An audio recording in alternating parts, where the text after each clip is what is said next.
Hi Chalavadi yoga healthy ఫుడ్కి స్వాగతం అండి. మన హెల్దీ ఫుడ్లో ఈ సృష్టిలోనే వింతైన గింజ ఔషధ గనిగా పిలువబడే నవారా రైస్ గురించి తెలుసుకుందామండి. ఈ నవారా రైస్ని 8-9 గంటల పాటు నానబెట్టి 1 గ్లాసు బియ్యానికి 5 నుంచి 6 గ్లాసులు వాటర్ పోసి ఎసురు పెట్టి దాని ఎసురులో బియ్యము పోసి వండాలంటండి. అట్లా వండితే కనుక దీంట్లో ఉన్న ఔషధ గుణాలు బాగా ఉంటాయంటండి. ఇది లావు ఎక్కువగా ఉన్న, షుగరు ఉన్న, మోకాళ్ళల్లో గుజ్జు అరిగిపోయిన, రక్తహీనత తక్కువగా ఉన్న, పార్కిన్సన్స్ ఉన్న ఇది బాగా పనికొస్తుందంటండి. 20 నుండి 25 రోజులు ఈ అన్నము ఇట్లా వండుకొని తింటే కనుక మార్పు మనకి కనబడుతుందంటండి.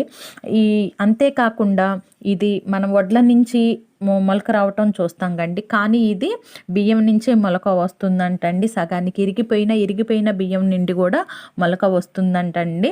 ఇది పూర్వకాలంలో 120 రోజుల పంటగా పిలువబడుతుందంటండి. చూడండి, రెడ్ రైస్ కూడా అంటారు. ఈ వీడియో నచ్చితే కనుక లైక్ అండ్ సబ్స్క్రైబ్ చేయండి. నెక్స్ట్ వీడియోలో కలుద్దాం. Bye bye.